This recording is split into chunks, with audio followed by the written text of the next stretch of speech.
Chapter 1. The landing that changed everything. As the United States activated its naval blockade this morning, something else happened almost simultaneously. A Chinese military cargo aircraft touched down in Tehran. This was no routine delivery, and according to U.S. intelligence, it wasn't carrying humanitarian aid. Instead, reports suggest it transported the same category of missile system believed to have brought down an American F-15 just days ago. What makes this even more striking is that China, the very country that helped broker a ceasefire, is now directly involved in this movement. This is Professor Jiang insight, where shifts in global power are examined before they fully unfold. What you're about to hear demands attention. At first glance, this may appear to be just another weapons transfer, something the media will likely frame as a standard military transaction between rival states. Sarcastic, that is how official briefings will present it. But the deeper reality is far more serious. What arrived in Tehran today was not merely equipment, it was a signal, a calculated move, and possibly the opening step of a much larger strategy that analysts are only beginning to grasp. Here's what is currently known. On April 13th, a Chinese Y-20 strategic transport aircraft landed at Mehrabad International Airport in Tehran. This was not an isolated incident. Intelligence sources confirm this was actually the third flight in a sequence that has unfolded over several days. 3 separate deliveries, all occurring in direct alignment with the exact moment the United States announced its blockade of Iranian ports. The timing is difficult to dismiss as coincidence. Military experts are already warning that this could represent a coordinated counteraction, not just to supply Iran, but to test how far the United States is willing to go in response. But the most concerning element is not the timing. It is the cargo itself. U.S. intelligence indicates that China is supplying Iran with shoulder-fired anti-aircraft missile systems, commonly known as man-pads, or man-portable air defense systems. In simple terms, these are compact but highly lethal weapons. A single soldier can carry one on their back, typically weighing between 15 and 20 kilograms. With minimal setup, a trained operator can fire it in under half a minute. It requires no radar or complex targeting systems. Instead, it locks onto the heat emitted from an aircraft's engine using infrared tracking. Chapter 2. What was on the plane? Once a man-pads locks onto a target and is launched, escaping it at low altitude becomes extremely difficult. These are not large-scale, strategic weapons meant to destroy cities or infrastructure. Their purpose is far more direct. They are designed to bring down aircraft and kill pilots. Any plane flying below roughly 10,000 feet becomes vulnerable, turning the airspace into a high-risk zone. What makes this situation even more alarming is that weapons of this kind are not theoretical. They are already in use. Just last week, a U.S. F-A-18 Super Hornet flying over Iranian territory narrowly avoided disaster when a heat-seeking missile launched from the ground came dangerously close.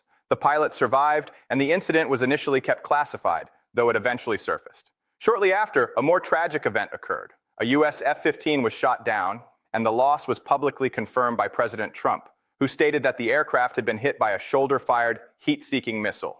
This means an American pilot has already been killed, and the description of the weapon involved matches exactly what intelligence agencies now believe China is supplying.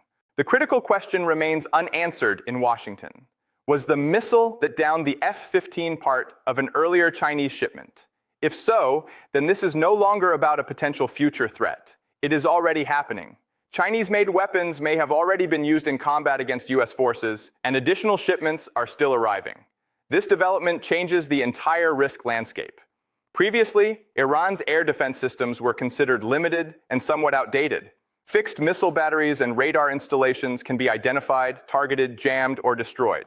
But man-pads operate differently. They are mobile, untraceable, and nearly impossible to neutralize through conventional means.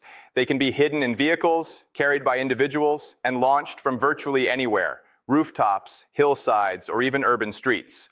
Once these weapons spread across Iranian territory and beyond, the danger multiplies. Intelligence suggests that such arms rarely remain confined to one location. They are often redistributed to allied groups and proxy forces across the region. From Iraq to Yemen, Syria to Lebanon, these systems could quickly spread, creating a network of hidden threats. Any U.S. aircraft operating in these areas would face constant, invisible danger. Every mission would carry heightened risk, and every pilot would be exposed to sudden attack. Chapter 3. The Jet Kill Threat. Another critical dimension of this situation is how these weapons are being delivered. China is not transferring them openly. Instead, intelligence reports indicate the use of indirect routes, third-party countries acting as intermediaries. These transit points effectively erase the origin of the weapons, removing clear evidence of Chinese involvement. By the time the systems reach Iran, they carry no obvious trace back to Beijing. This is not a logistical coincidence, but a deliberate strategy. It allows China to maintain plausible deniability while continuing to influence the battlefield. On one hand, it can present itself as a mediator, promoting stability and peace. On the other, it is quietly supplying the means to escalate conflict. This dual approach creates a dangerous contradiction, one that echoes the covert strategies seen during Cold War proxy conflicts. The situation becomes even more complex when considering upcoming diplomacy. President Trump is expected to visit China next month for high-level talks with President Xi Jinping.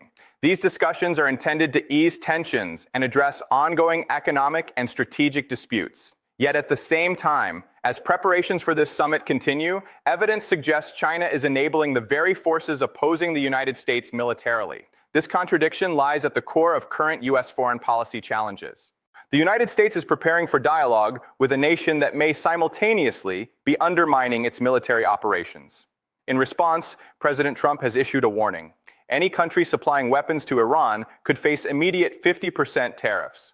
While China has not been named directly, the implication is clear. Now, the situation hinges on what happens next.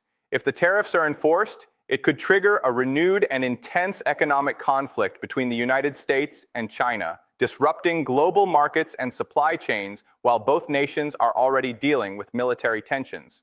If the tariffs are not enforced, the message sent would be equally significant that such actions can continue without consequence. Either path carries serious risks, and each decision will shape what comes next.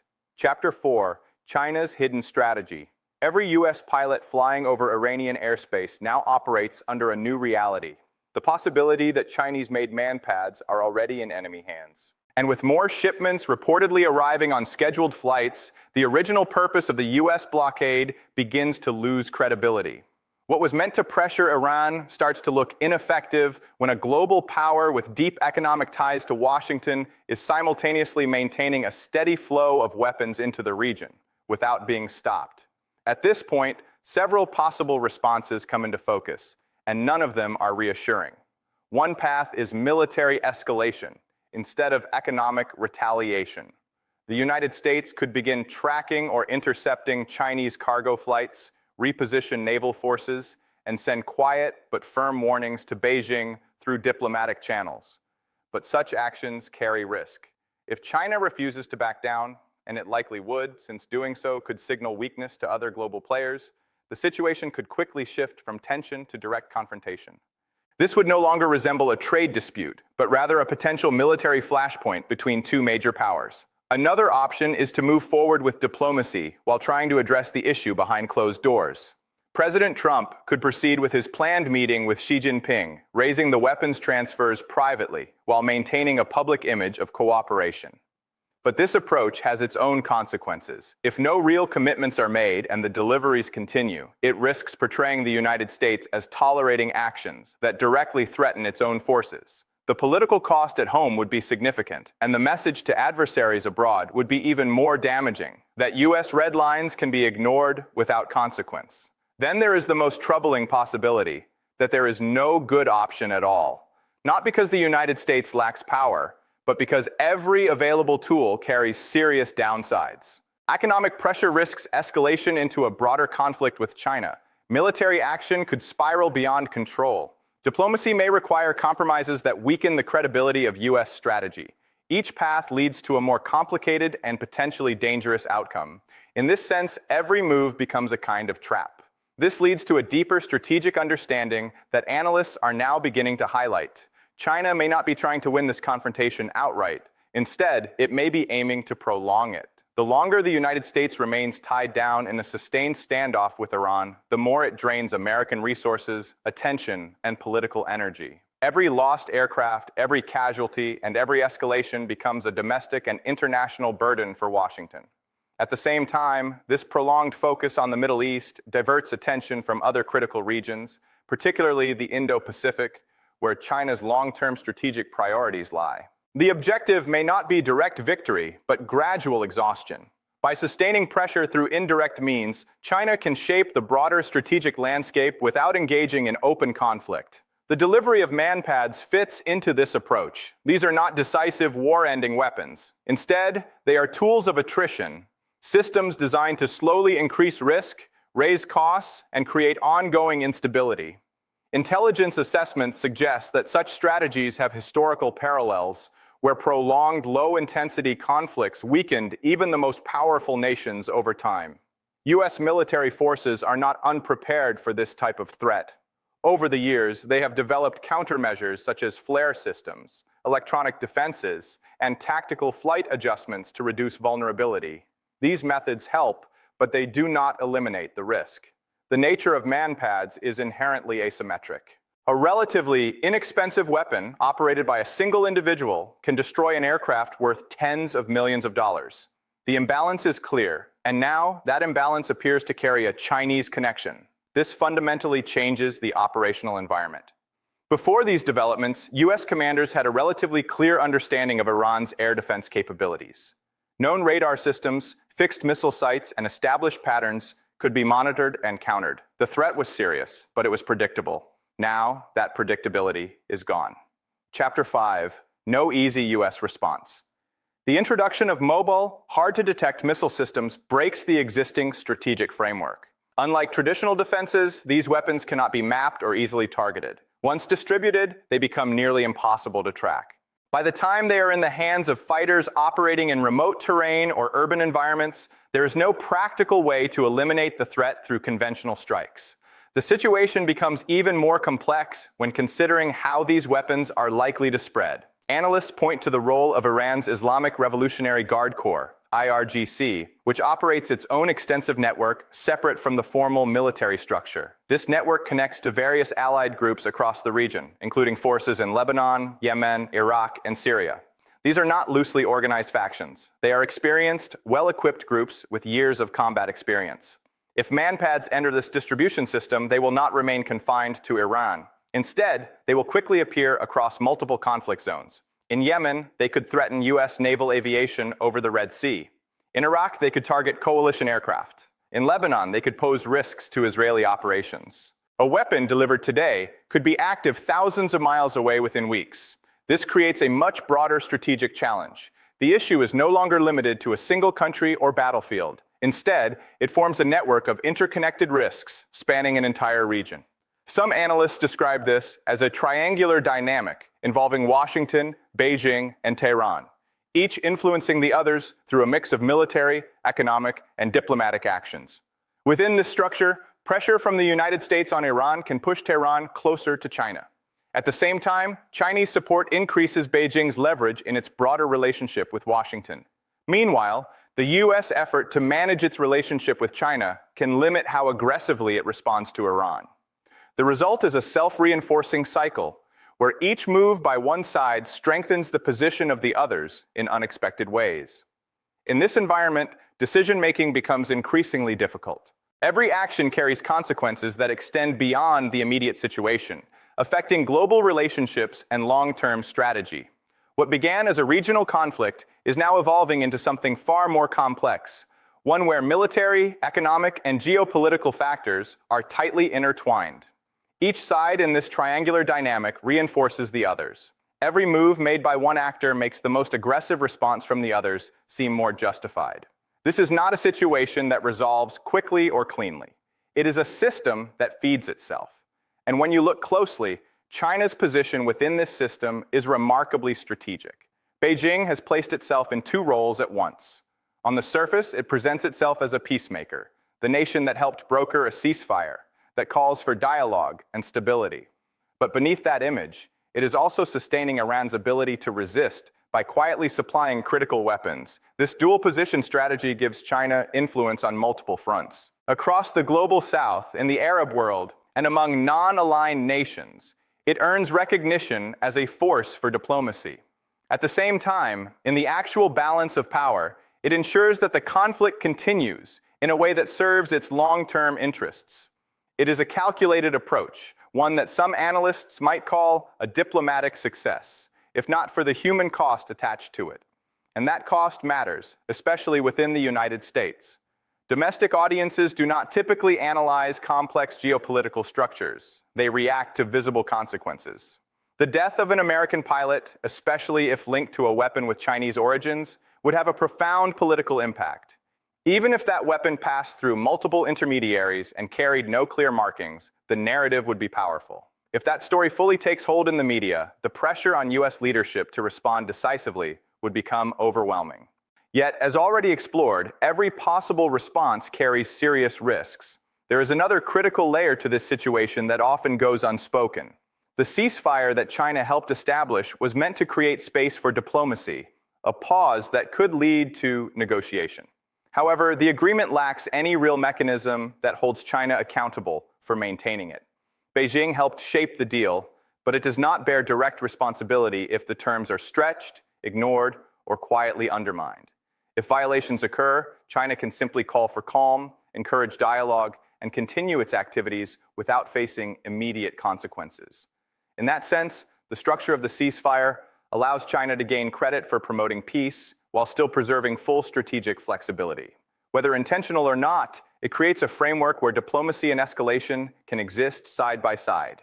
And right now, that framework appears to be functioning exactly as its most critical observers would expect. Meanwhile, other countries are watching closely. U.S. allies in the region, Saudi Arabia, the United Arab Emirates, and Israel, are drawing their own conclusions about what it means for Chinese weapons to reach Iran. These nations have been cautiously balancing their relationships with Beijing, exploring economic ties while maintaining security partnerships with Washington. But seeing Chinese military aircraft delivering weapons to a key regional rival may force a reassessment. For the Gulf states, this creates a difficult position. Their economic connections with China are too significant to openly challenge Beijing, yet the security implications of these weapons cannot be ignored. At the same time, NATO allies in Europe are also paying attention.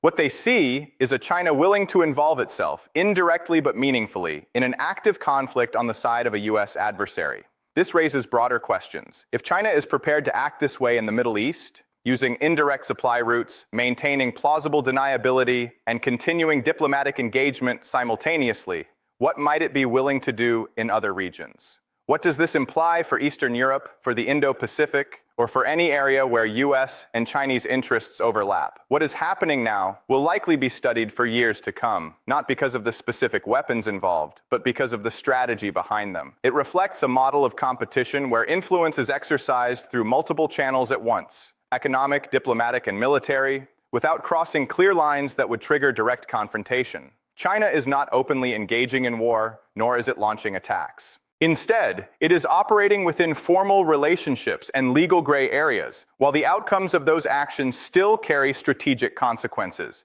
This suggests that global competition has entered a new phase. Traditional distinctions, war versus peace, ally versus adversary, no longer fully explain what is happening. The relationships themselves have become tools. Trade ties can be leveraged as pressure. Diplomatic events can shape perception. Even ceasefires can be structured in ways that serve broader strategic goals. Everything is interconnected, and that interconnectedness is being actively used.